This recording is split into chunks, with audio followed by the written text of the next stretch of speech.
Gold trusted gold buyers మీరు తాకట్టు పెట్టిన బంగారాన్ని విడిపించి ఈ రోజు ఉన్న మార్కెట్ ధరకు కొనబడను. శ్రీశైలేశదయాపాత్రం ధీభక్త్యాదిగుణార్ణవం యతీంద్రప్రవణం వందే రమ్యజామాతరం మునిం లక్ష్మీనాథసమారంభాం నాథయామునమధ్యమాం అస్మదాచార్యపర్యంతాం వందే గురుపరంపరాం యో నిత్యమచ్యుతపదాంబుజయుగ్మరుక్మా వ్యామోహతస్తదితరాణి తృణాయ మేనే అస్మద్గురోర్భగవతోస్య దయేకసింధోః రామానుజస్య చరణౌ శరణం ప్రపద్యే. మాతాపితా యువతయస్థనయా విభూతిః సర్వం యదేవ నియమేన మదన్వయానాం ఆద్యస్య న కులపతిర్వహుళాభిరామం శ్రీమత్తదంఘ్రియుగళం ప్రణమామి మూర్ధ్నా. భూతం సరశ్చ మహదాహ్వయభట్టనాథ శ్రీభక్తిసారకులశేఖరయోగివాహాన్ భక్తాంఘ్రిరేణుపరకాలయతీంద్రమిశ్రాన్ శ్రీమత్పరాంకుశమునిం ప్రణతోస్మి నిత్యం. ఓం భగవన్నారాయణాభిమతానురూపస్వరూపరూపగుణవిభవైశ్వర్యశీలాద్యనవధికాతిశయ అసంఖ్యేయ కళ్యాణగుణగణాం పద్మవనాలయాం భగవతీం శ్రియందేవీం నిత్యానపాయినీం నిరవద్యాం దేవదేవ దివ్యమహిషీం అఖిలజగన్మాతరం అస్మన్మాతరం అశరణ్యశరణ్యాం అనన్యశరణః శరణమహం ప్రపద్యే. కర్కటే పూర్వఫల్గుణ్యాం తులసీకాననోద్భవాం పాండ్యే విశ్వంబరాం గోదాం వందే శ్రీరంగనాయకీ. నీళాతుంగస్థనగిరితటీ సుప్తముద్భోజ్య కృష్ణం పారార్థ్యం స్వం శృతిశతశిరసిద్ధమధ్యాపయంతి సోచ్ఛిష్టాయాం స్రజినిగళితం యాఫలాత్కృత్య భుంక్తే గోదా తస్యై నమ ఇదమిదం భూయ ఏవాస్తు భూయః. అన్నవయల్ పుదువై ఆండాళరంగర్కు పన్ను తిర్పావై పల్పదియం ఇన్నిషయాల్ பாடிக் கொடுத்தார் நல்பாமாலை பூமாலை சுடிக் கொடுத்தாடே சொல் சூடிக் கொடுத்த சுடற்கொடிய தொல்பாவை பாடி அருளவல்லவல்வலாய் நாடினி வேங்கடவர்க்கு என்ற விதியின் நிம்மாற்றம் நாங்களவா வண்ணமே நலுகு. ఓం అస్మద్గురుభ్యో నమః. శ్రీమతే రామానుజాయ నమః. శ్రీకృష్ణ పరబ్రహ్మణే నమః. ఓం శ్రీ గోదారంగనాథాభ్యాం నమః. జై శ్రీమన్నారాయణ. జై శ్రీకృష్ణ. జై జై శ్రీకృష్ణ. ప్రియ భగవద్భక్త బంధువులారా, ఈరోజు ధనుర్మాస వ్రతంలో అమ్మ గోదాదేవి మనకు ఆచరించి ఉపదేశించినటువంటి ధనుర్మాస వ్రతంలో 4వ పాసురాన్ని చెప్పుకుందాం. ఒకసారి పాసురాన్ని అనుసంధానం చేసుకొని విశేషాలోకి వెళ్దాం. ఆజిమனை కన్నా ఒన్ను నీ కైకరవేల్ ఆజిల్ పుక్కు ముకుందు కొడార్తేరి ఊజన్ రోంబోల్ మే కరత్తు பாழி எந்தோருடை பற்பனாபன் கையில் ஆழிபோல் மின்னி வலம்பரி போல் நின்னதருந்து தாஷாதேசாங்க முதைத்த சரமஷை போல் வாழுவழிகள் பெய்திடாய் நாங்களும் மார்கரி நீராட மகிழ்ந்தேல் ஒரெம்பாவாய். தாஷாதேசாங்க முதைத்த சரமஷை போல் வாழுவழிகள் பெய்திடாய் நாங்களும் మార్గరి నీరాడ మహిళిందేలు ఒరెంబావాయ్. ఇది పాసురం. ఏం చెప్తుంది ఈ పాసురంలో అమ్మవారు గోదాదేవి అంటే తమ వ్రతము స్నానవ్రతము అని చెప్పింది. మార్గశీర్ష స్నానవ్రతము. మరి స్నానానికి ఏం కావాలి? స్నానం చేయాలంటే నీరు కావాలి. వీళ్ళు చేసేటువంటి ఈ గొప్ప వ్రతానికి కేవలం మామూలు నీరు సరిపోదు. ఏ కుంటల్లోనో బావుల్లోనో చెరువుల్లోనో ఉన్న నీళ్లు వద్దు, సముద్రంలో ఉప్పగా ఉండే నీరు అసలే వద్దు. మాకు ఎలాంటి వర్షం కావాలి? అద్భుతమైనటువంటి వర్షం కావాలి అని ఆ వరుణదేవుణ్ణి ప్రార్థిస్తుంది గోదాదేవి. ఓ పర్జన్యదేవా అంటే వర్షానికి మేఘానికి అధిదేవుడైనటువంటి పర్జన్యుడు అంటే వరుణదేవుడు. ఈ వరుణదేవుణ్ణి సంబోధిస్తూ ఈ పాసురం చెప్తుంది అమ్మవారు. ఏమని? ఆజిమనై కన్నా ఒన్నుని కైకరవేల్ అని చెప్పి పాసురాన్ని మొదలు పెడుతుంది. అంటే గంభీరమైనటువంటి స్వభావము కలిగినటువంటి పర్జన్యదేవా అంటే ఆకాశం చాలా గంభీరంగా ఉంటుంది. గాంభీర్యం అంటే ఏమిటి? లోపల ఉన్నది ఏదో మనకు కనబడకుండా ఉండేది. మేఘాలు కనిపిస్తాయి, అందులో నీరు కనబడుతుందా? కనిపించదు. అది గాంభీర్యత. శ్రీరామచంద్రుని కూడా గంభీరుడు అంటారు. మేఘంతో పోలుస్తారు. ఎందుకు? శ్రీరాముల్లో ఎలాంటి భావం ఉన్నా కూడా పైకి చిరునవ్వులు చిందిస్తూ ఉంటాడు, లోపలి భావం ఎవరికీ తెలియకుండా. ఒక సముద్రం లాంటిది, సముద్రం లాంటి గాంభీర్యము అంటారు. అంటే సముద్రం మనకు ఏదో అలలతో అలా కనిపిస్తుందే, కానీ ఆ సముద్రంలోకి వెళ్తే ఎన్నో ఉంటాయి. అందులో జంతువులు ఉంటాయి, విష జంతువులు ఉంటాయి, నీటిలో ఉండేటువంటివి.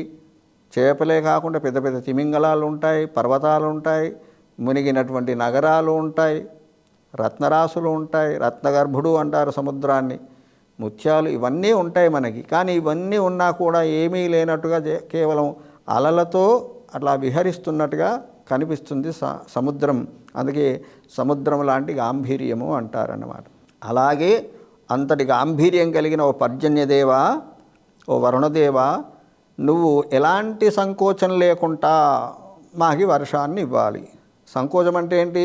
గొప్ప దాత అని ఎవరినంటారండి? తను ఇవ్వడం మొదలు పెడితే అవతలవాడు చాలు అనేంతవరకు ఇవ్వాలి. ఏదో ఇచ్చానని కాదు. సరే, మన శక్తి కొద్దీ మనం ఇస్తాం, అదే వేరే విషయం. కానీ ధర్మాత్ముడు ఇస్తే, బలిచక్రవర్తి ఇస్తే దానం ఎలా ఇచ్చేవాడట?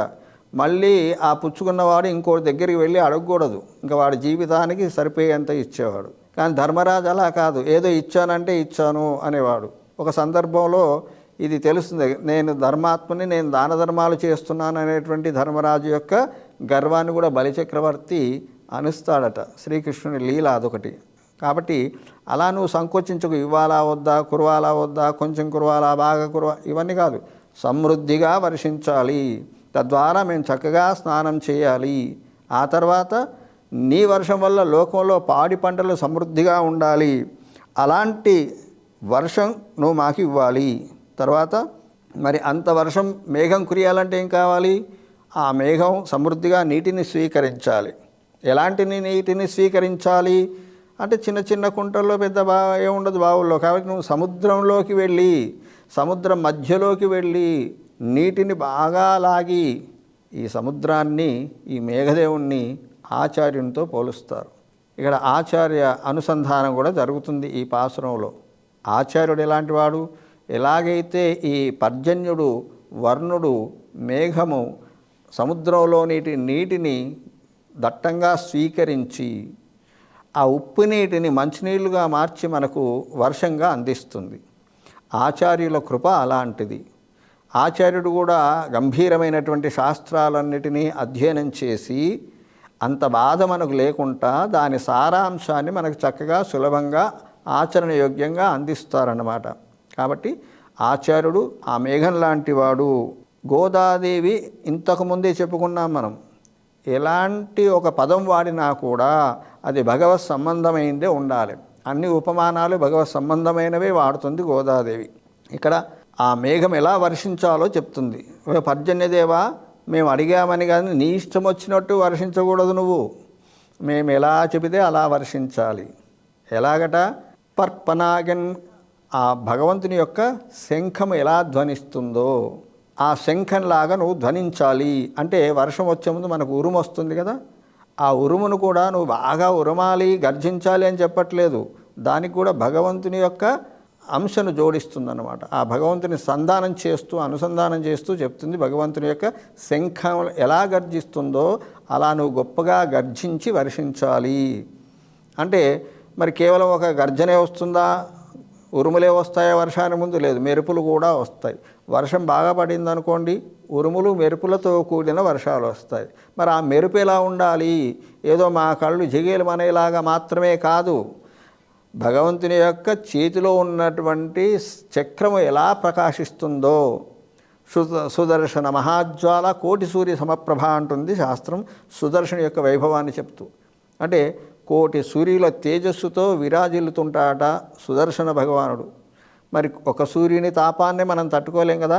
కోటి సూర్యులు ఒకసారి ప్రజ్వలిస్తే మన పరిస్థితి ఏమిటి అంటే, అంత కాంతి ఉండాలి కానీ మాపై చల్లదనాన్నే కురవాలి అని భగవంతుని యొక్క శంఖంలాగా ధ్వనిస్తూ, భగవంతుని చేతిలో ఉన్నటువంటి చక్రంలాగా ప్రకాశిస్తూ, ఇంకేమిటి సారంగం అంటే భగవంతుడి యొక్క చేతిలో ఉన్నటువంటి సారంగం అనేటువంటి ధనస్సు ఎలా బాణ పరంపరలను కురిపిస్తుందో, మామూలుగా ఒకటో రెండో బాణాలు కాదు, ఒక్కసారి ఆయన శరానుసంధానం చేసి వదిలిందంటే పుంఖాలుగా వేలుగా లక్షల కొలదిగా బాణాలు వచ్చి పడుతుంటాయి శత్రువులను. అందుకే శ్రీరామచంద్రస్వామి ఒక్కడే ఖరదూషణాది 14,000 మంది రాక్షసుడు ఒక్కడే చంపగలిగినాడు. ఎందువల్ల? అది ఆయన యొక్క ధనస్సు శక్తి అలాంటిది, ఆయన శారంగమైనటువంటి ధనస్సు ప్రయోగించే శక్తి అలాంటిది.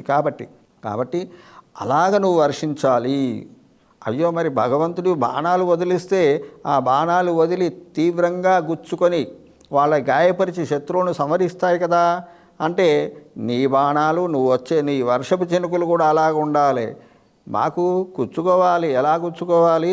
భగవంతుడి యొక్క పాదాలు మాకు తాకితే ఎంత ఆనందమో, భగవంతుడి యొక్క రూపాన్ని చూస్తే మాకు ఎంత ఆనందం కలుగుతుందో, భగవంతుని మేము స్పర్శిస్తే ఎంత ఆనందం కలుగుతుందో, అలాగా మా పైన మాకు గుచ్చుకోకుండా వర్షం బాగా ఉండాలి. అది మాకు చినుకులు మాకు గుచ్చుకోకుండా చక్కగా చల్లదనాన్ని ఇస్తూ కురవాలి అని చెబుతుంది. ఇదేమవుతుంది? ఈ వర్షం వల్ల లోకాలన్నీ కూడా సుఖించాలి అని అమ్మవారి ప్రధాన ఉద్దేశం ఏమిటి? మేమే కాదు, ఈ లోకాలన్నీ కూడా సుఖించాలి అని చెప్తుంది. నాంగళం మార్గల నీరాడ మగిழிందేలు ఒరింబావాయ్ అంటే ఈ యొక్క ధనుర్మాసం స్వామిగు శ్రీమన్నారాయణునికి సంబంధించినటువంటి వ్రతాన్ని మేము ఆచరిస్తున్నాం.